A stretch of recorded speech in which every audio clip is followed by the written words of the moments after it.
Purim de cette année est un Purim très particulier, où on doit aussi, dans la même idée, renforcer la Emouna. La Emouna, alors on a dit dans le cours précédent, qui a fait naître le Purim, qui nous a donné cette chance d'avoir annulé le décret, et qui nous a fait sortir, et qui nous a rendu plus grands que ce qu'on était avant le décret, c'est Mordechai et Esther, par leur esprit clair, par le fait qu'ils avaient le chemin et leur voie tracée, et qu'ils n'ont pas douté dans n'importe quelle situation. Malgré Haman, qui est là, Asher Kara Baderer, qui t'a refroidi dans la route, et qui essaye de te dire que, voilà, il faut laisser l'enthousiasme, il faut se calmer, il faut laisser tomber. Non, le miracle n'est pas sorti de ceux qui sont partis dans le festin d'Achashverosh, ni de ceux qui ont accusé Haman et Mordechai d'erreur, mais le festin, le miracle, il est sorti justement de ceux qui ont gardé l'esprit et qui ont continué à avoir toujours droit et dans la bonne direction. Au niveau de la Emouna, on voit aussi ce même message. On voit que Mordechai et Esther, malgré que la situation était la plus obscure qui peut exister, un décret où le peuple d'Israël, hommes, femmes et enfants, c'est marqué que Esther, elle a invité Haman. La Gemara, elle demande, Mara'ata Esther le'azmin et Haman. C'est quoi cette histoire après 30 jours où elle a pas vu son mari, elle a pas vu le roi Achashverosh. Après 30 jours où elle décide de rentrer en danger, qu'est-ce qu'elle demande? Je veux inviter Haman. Et le lendemain, encore une fois, encore un repas, je veux inviter Haman. Marata, qu'est-ce qu'elle a vu? Une des raisons qui sont citées dans la Gemara.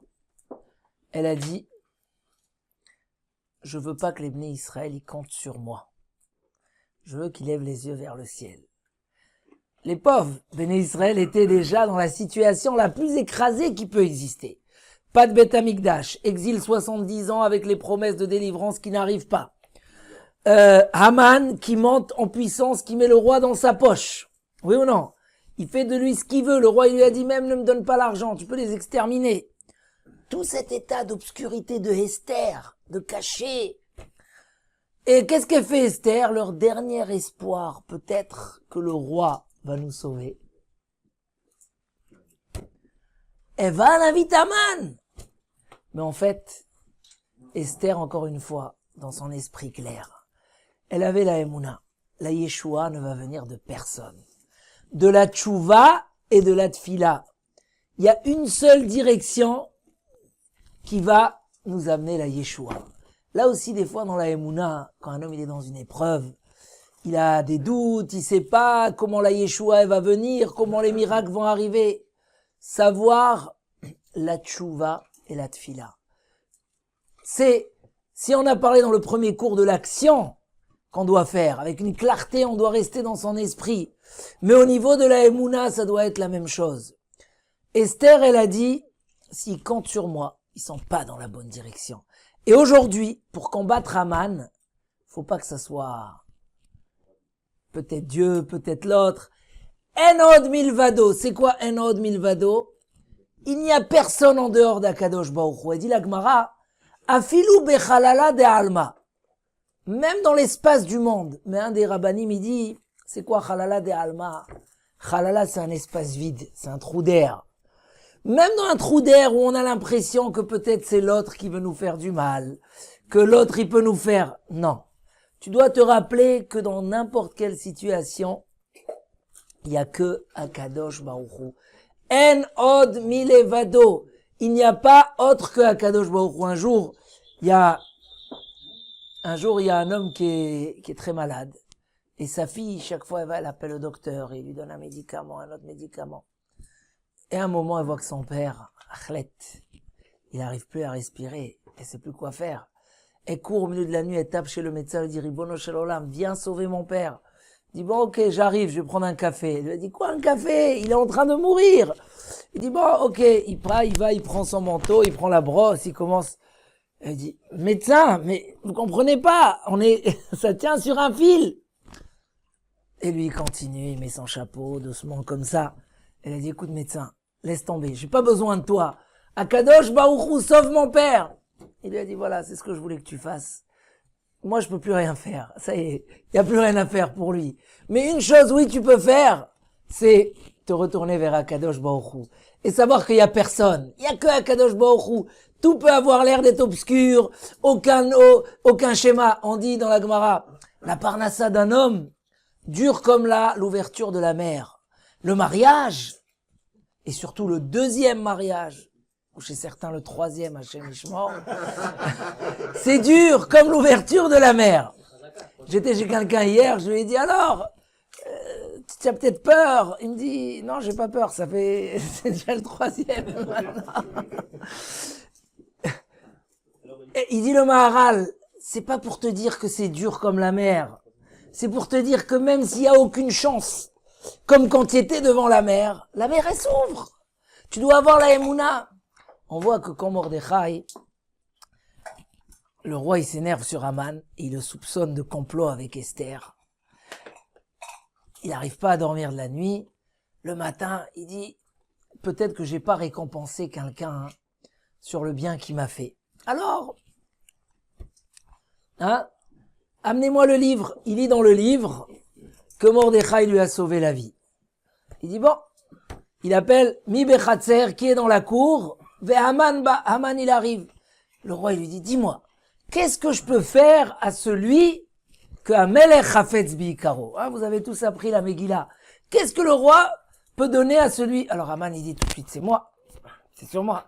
Alors mettez-lui le cheval du roi, les habits du roi, la couronne du roi, et on le fait passer dans les rues de la ville et on crie devant lui, voilà ce qu'on va faire à un homme que le roi il veut de son honneur. Le roi Mordechai, Achashverosh il dit à Haman, tu me fais ça tout de suite pour Mordechai. Haman il lui a dit, je préfère que tu me tues, mais tu ne me demandes pas une chose comme ça. Comme ça écrit le Targum, il lui a dit, s'il te plaît, tue-moi, je veux pas. Il lui a dit, y a pas, tu vas le faire toi maintenant.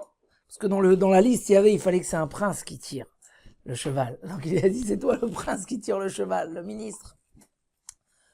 Esther, elle a rajouté du feu sur la marmite. Elle a rajouté, elle a fermé tous les coiffeurs.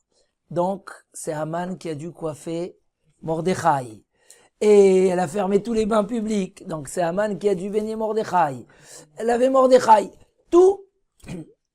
Et Mordechai, comme ça, le peuple d'Israël, waouh! Le moral, il monte au plus haut.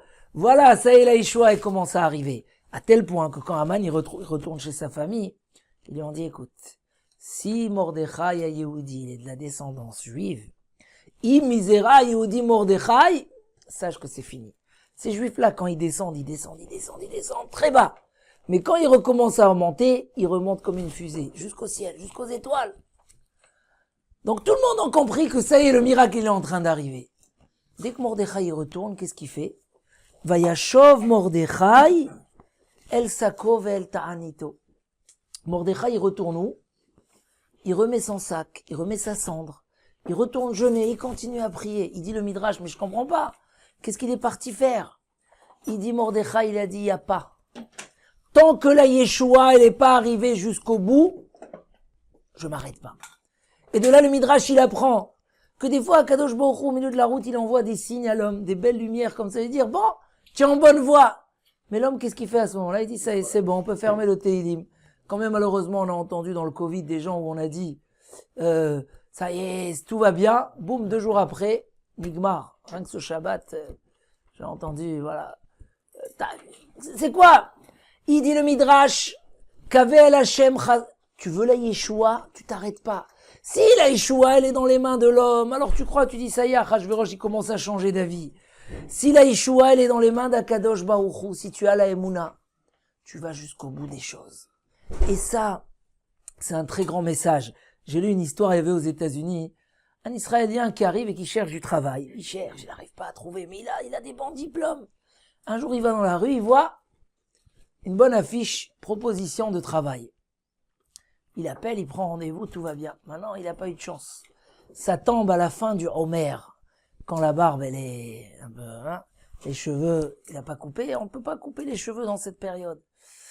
Qu'est-ce que je fais? C'est un grand directeur d'une très grande société. Je coupe les cheveux, je coupe pas les cheveux. Il va chez le Rav. Le Rav dit, il n'y a pas de raison. Ça veut dire, c'est un entretien, c'est pas parce qu'il a des grands cheveux. Mais lui, il dort pas de la nuit. Il dit, mais quand même, je vais peut-être plus plaire. Si il tient pas à l'épreuve, il coupe les cheveux, il rase la barbe, et il va au rendez-vous. Ce patron-là, il interroge, il lui fait machin, un entretien, 2 entretiens. Et après, il lui dit, mais j'ai une question. Moi, tous mes amis sont juifs. Je les vois avec la barbe et le machin, ils attendent l'Akba Omer pour couper. Pourquoi toi, tu es rasé? Comment ça se fait? Tu es des confessions juives. Il a dit, qu'est-ce que je peux faire? Il a dit, si tu n'es pas toi-même parfait avec ta religion, comment je peux te faire confiance? Moi, je vais te donner un poste où il y a de l'argent, il y a des responsabilités. C'est une histoire authentique. Il a pas pris à cause de ça. C'est-à-dire, lui, il se disait, mais je dois réussir, il faut que alors je transgresse un peu la Torah, mais c'est pas grave. Non, c'est à cause de ça qu'il a perdu.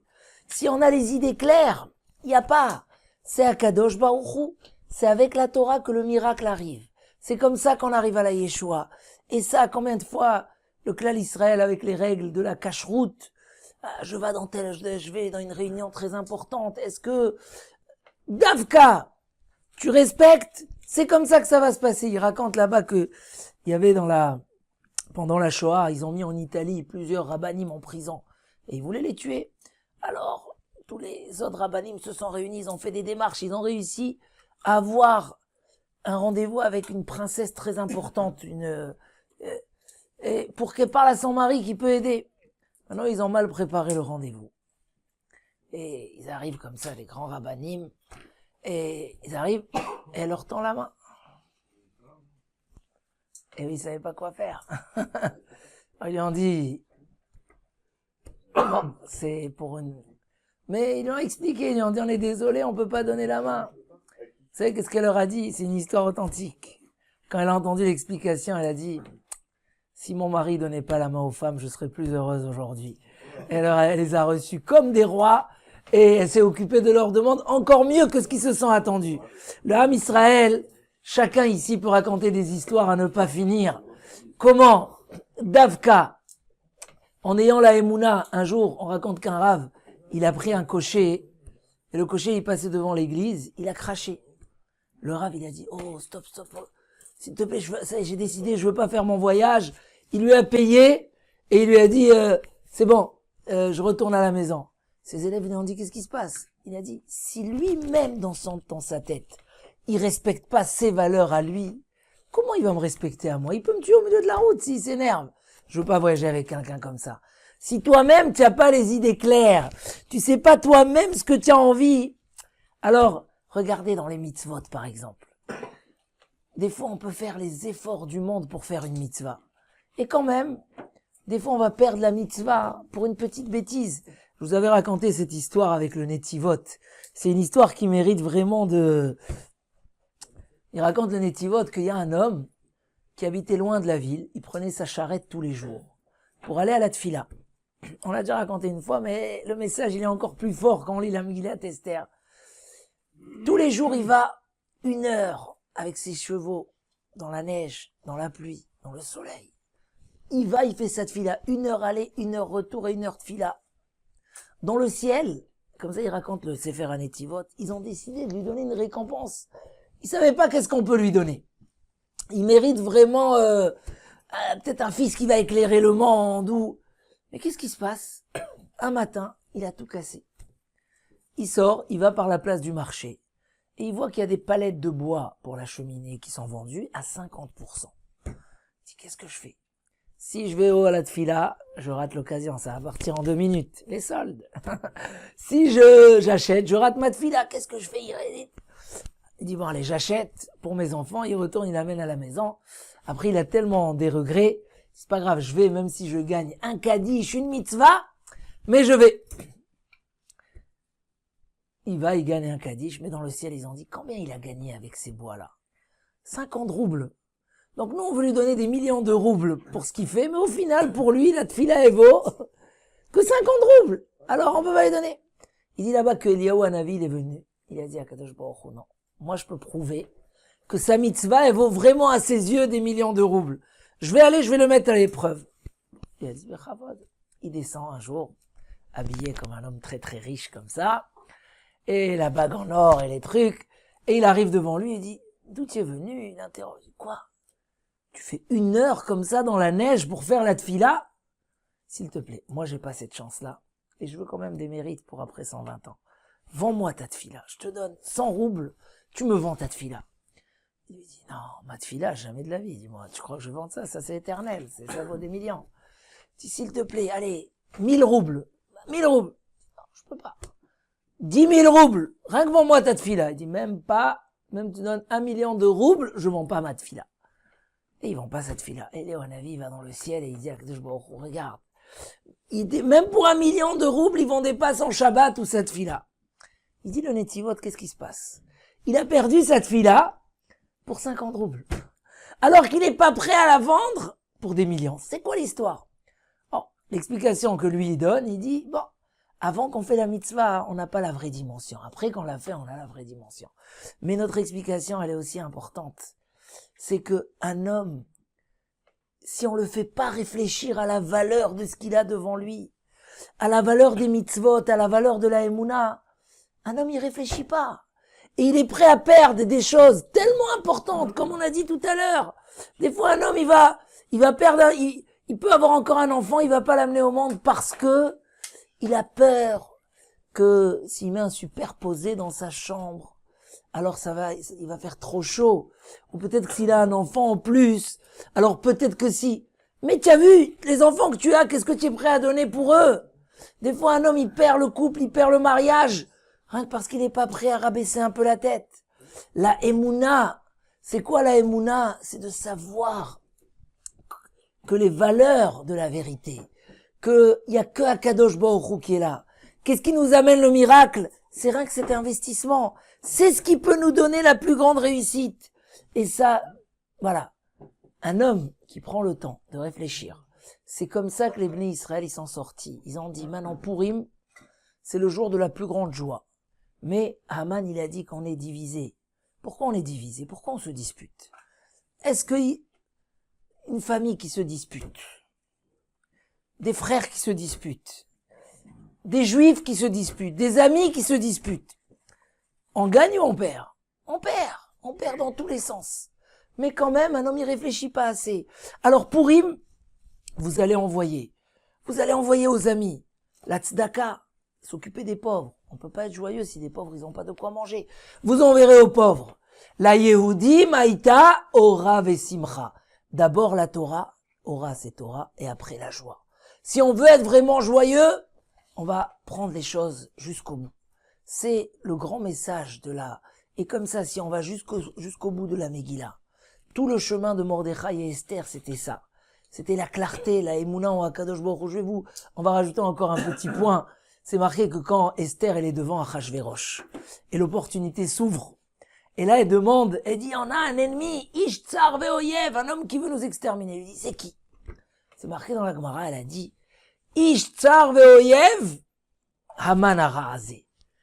Elle dit la Gemara, quand elle a mis le doigt, elle a pas mis le doigt sur Haman. Elle a mis le doigt sur Achashverosh. Elle voulait dire, c'est toi le fautif. Ne me raconte pas des histoires. C'est pas lui le roi, c'est toi le roi. Toi, tu as accepté le décret, tu lui as même donné gratuitement, tu lui as dit, j'ai pas besoin de ton argent. Donc c'est toi. Il y a un ange qui est venu et qui a bougé le doigt vers Haman. Tous les Mefarshim, ils demandent, ils disent, mais comment elle a voulu tout gâcher en dernière minute? Elle veut accuser Achashverosh. Il y a 2 réponses, une du Maharal et une du Gaon de Vilna.